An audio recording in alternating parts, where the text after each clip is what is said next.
हमारे YouTube channel पर खुशामदीद। बाज़ औक़ात सबसे गैर मुतवक्के लोग बोलने के लिए महफूज तरीन जगह बन जाते हैं। अदील और इसका स्टूडियो मेरे लिए ऐसी महफूज जगह की तरह मुझे महसूस हुए थे। एक छोटा सा कमरा जिसमें रोशनी, कैनवस और सुकून है। जब मैं उसमें कल दाखिल हुई तो जिंदगी का शोर दरवाजे पर ख़त्म हो गया था। अदील मुझे ऐसा निजात दहिंदा लगा जो मेरी महरूमी, प्यास और लापरवाही के गम से मुझे निजात दिला सकता था। दूसरे दिन हमज़ा ऑफिस चला गया। मैंने घर का काम मुकम्मल किया। इस दोपहर बारिश सुबह से गिर रही थी। मैं बहुत देर तक इस कश्मकश में रही कि अदील के घर जाऊं या ना। मेरी ज़मीर मुझे रोक रहा था मगर मेरा दिल मुझे जाने पर मजबूर कर रहा था। मैं कल भी बड़ी मुश्किल से खुद का संभाल कर वहाँ से निकली थी और आज मुझे यकीन था कि अगर मैं वहाँ गई तो वो सब ज़रूर होगा। दोपहर को मेरा दिल अपने दलाइल में कामयाब हुआ और मैं अदील के घर तैयार होकर चली गई। जाने से पहले मैं अच्छी तरह से तैयार हुई। नहा कर मैंने बॉडी स्प्रे इस्तेमाल किया, सफ़ेद तंग कपड़े पहने, होंठों पर लिपस्टिक लगाई और अपने दिल में अरमान लिए इसके घर की तरफ चल दी। गीला ज़मीन की खुशबू पेनट की खुशबू के साथ मिल गई।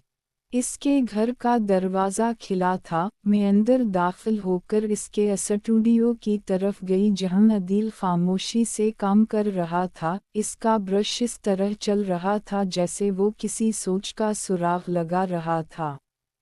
मैंने सलाम किया तो उसने मेरी तरफ देखकर जवाब दिया और कहा, सारा, आज तो आप अपने फूलों से भी ज़्यादा खूबसूरत लग रही हैं। मैं हंस दी और उसके साथ बैठकर खाके बनाने लगी। मैंने कागज़ पर कुछ पंखड़ियों का खाका बनाया।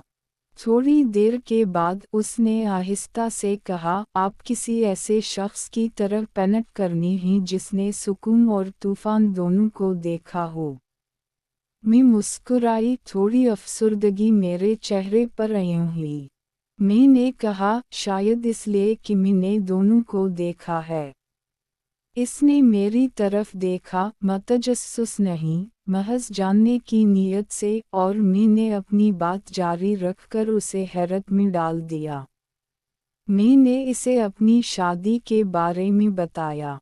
शिकायत के तौर पर नहीं, बल्कि इतराफ़ के तौर पर। हमज़ा मुझे एक बार हंसाने का तरीक़ा किस तरह इस्तेमाल करता था। मोहब्बत आहिस्ता आहिस्ता मामूल में बदल गई। हमारे दरमियान धुंध की तरह खामोशी कैसे बढ़ गई, ऊंची आवाज़ में नहीं, जालिमाना नहीं, सिर्फ भारी। मैं इससे हमज़ा की या अपनी ज़िंदगी की शिकायत नहीं करना चाहती थी, लेकिन मैं इससे हमदर्दी चाहती थी।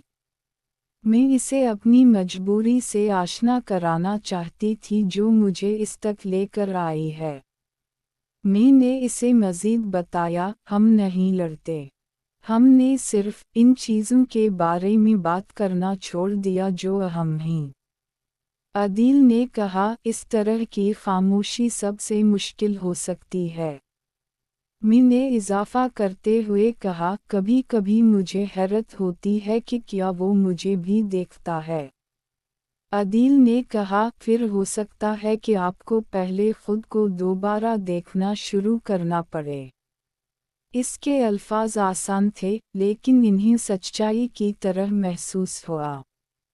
एक लंबे लम्हे के लिए हमने सिर्फ बाहर बरसती बारिश को सुना। फिर इसने कहा, आप जानती हैं, इंसान को सिर्फ दियानत की ज़रूरत है, कमाल नहीं। शायद ज़िंदगी एक जैसी है।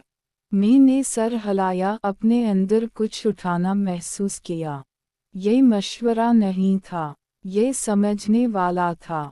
हमने ख्वाबों के बारे में बात की, उन लोगों के बारे में जो हम जिम्मेदारी से पहले ही होते थे, उन लोगों के बारे में اس نے مجھے بتایا کہ کس طرح کسی کو قریب سے کھونے کے بعد اس نے پینٹنگ شروع کی، آرٹ نے اسے دوبارہ سانس لینے میں کس طرح مدد کی۔ اور مجھے احساس ہوا، ہم دونوں رنگوں کے ذریعے اپنے حصوں کو دوبارہ تعمیر کرنے کی کوشش کر رہے تھے۔ جب بارش رک گئی تب تک روشنی سنہری ہو گئی تھی۔ میں کھڑکی کے پاس کھڑی تھی، بوندوں کو گلاس کے نیچے پھسلتے ہوئے دیکھ رہی تھی۔ عادل نے پرسکون لہجے میں کہا، یہ زندگی بڑی حسین ہے۔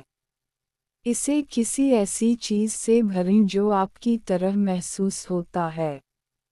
میں نے کہا، مجھے معلوم نہیں ہے کہ اب وہ کیا ہے۔ عادل نے میری تعریف شروع کر دی۔ اس نے مجھے بتایا کہ وہ میرے حسن سے بہت متاثر ہے۔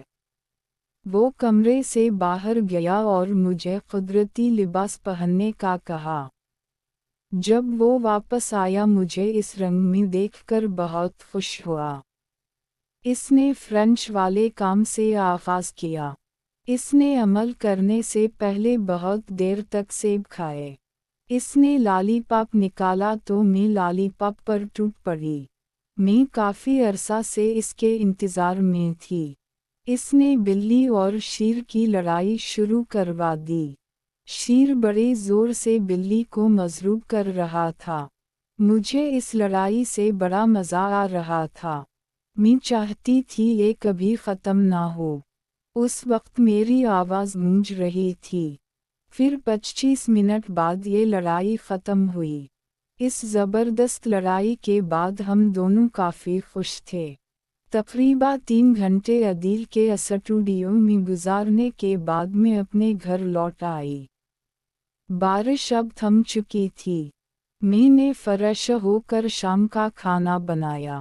جب حمزہ اس شام گھر واپس آیا تو اس کی خاموشی اتنی بھاری محسوس نہیں ہوئی۔